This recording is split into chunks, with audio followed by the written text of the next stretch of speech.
Rambo bullet head നീക്കി gun powder പുറത്തെടുക്കുന്നു. എന്നിട്ട് അതൊരു ബുള്ളറ്റ് ലാൻഡ് മൈൻ പോലെ വെക്കുന്നു. തന്റെ ഫാമിന്റെ മുൻപിൽ നീളത്തിൽ കുഴികുഴിച്ച് അതിൽ പെട്രോൾ നിറയ്ക്കുന്നു. അതിന്റെ സൈഡിൽ ഒരു ഹോം മെയ്ഡ് ഡെറ്റനേറ്റർ വെക്കുന്നു. ഈ ട്രാപ്പുകളൊക്കെ പല വസ്തുക്കൾ കൊണ്ട് മറയ്ക്കുന്നു. അതിന്റെയൊക്കെ സ്ഥാനങ്ങൾ കറക്റ്റായിട്ട് മാർക്ക് ചെയ്യുന്നു. തന്റെ കയ്യിലുള്ള ഡബിൾ ബാരൽ ഷോട്ട് ഗൺ ചെറുതാക്കുന്നു. അത് ടണലിൽ വെക്കുന്നു. കുറെ സ്റ്റീൽ കമ്പികൾ കൂർപ്പിച്ച് അത് ട്രാപ്പാക്കി സെറ്റ് ചെയ്യുന്നു.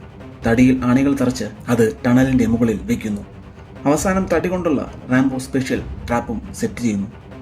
അതിനുശേഷം തന്റെ വെപ്പൺസ് ഒക്കെ കാലിബ്രേറ്റ് ചെയ്ത് പെർഫെക്റ്റ് ആക്കുന്നു. ആന്റി ടാങ്ക് ലാൻഡ് മൈൻ ടണലിൽ സെറ്റ് ചെയ്യുന്നു. പലതരം ഗണ്ണുകൾ ടണലിന്റെ പല ഭാഗങ്ങളിലായി വെക്കുന്നു. അവസാനം തന്റെ കത്തിയും മൂർച്ച കൂട്ടുന്നു. തന്റെ പ്രിയപ്പെട്ട വില്ലിന്റെ അക്രോസിയം ചെക്ക് ചെയ്യുന്നു. എല്ലാം ഒരുക്കി കഴിഞ്ഞതിന് ശേഷം റാംബോ ഹ്യൂമൻ ട്രാഫിക്കിംഗ് ചെയ്യുന്ന വില്ലന്മാരുടെ വീട്ടിൽ പോയി അവിടെയുള്ളവന്മാരെയൊക്കെ തീർക്കുന്നു. എന്നിട്ട് തന്റെ അഡ്രസ്സും അവിടെ വെച്ച് പോകുന്നു. വില്ലൻ ഇത് കണ്ട് എല്ലാവരെയും കൂട്ടി റാംബോയുടെ ഫാമിലേക്ക് പോകുന്നു.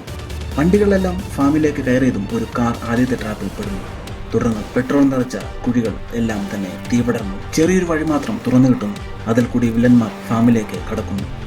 ഒരുത്തൻ വാതിൽ തുറന്ന് വീട്ടിലേക്ക് കയറിയതും അവിടെ സെറ്റ് ചെയ്തിരുന്ന വില്ല് അവനെ കൊല്ലുന്നു. റാംബോ ടണലിൽ നിന്ന് എഴുന്നേറ്റ് പുറത്തു നിന്നിരുന്ന ഒരുത്തിനെ കൊല്ലുന്നു. എന്നിട്ട് ലീക്ക് ചെയ്തിരുന്ന പെട്രോൾ ഡ്രമ്മിൽ അടുത്ത ഹോളിൽ നിന്ന് എഴുന്നേറ്റ് ഷൂട്ട് ചെയ്യുന്നു. റാംബോ ഓരോരുത്തരെയായിട്ട് ഷൂട്ട് ചെയ്യുന്നു. കുറെ പേർ റാംബോയെ നോക്കി ടണലിലേക്ക് കയറുന്നു. റാംബോ ഉടനെ ഒളിപ്പിച്ചു വെച്ച ഷോട്ട് ഗൺ എടുക്കുന്നു. ഒരുത്തൻ ആദ്യത്തെ ട്രാപ്പിൽ പെടുന്നു. അവനെ റാംബോ തീർക്കുന്നു. ഓരോ ട്രാപ്പിൽ പെടുന്നവന്മാരെയും റാംബോ ടണലിൽ ഉള്ള തന്റെ അറിവ് വെച്ച് കൊല്ലുന്നു. അവസാനം മെയിൻ വില്ലനുമായിട്ടുള്ള ഏറ്റുമുട്ടലിന് ബാക്കിയുള്ള ലാൻഡ് മൈൻ കൂടി റാംബോ പൊട്ടിക്കുന്നു.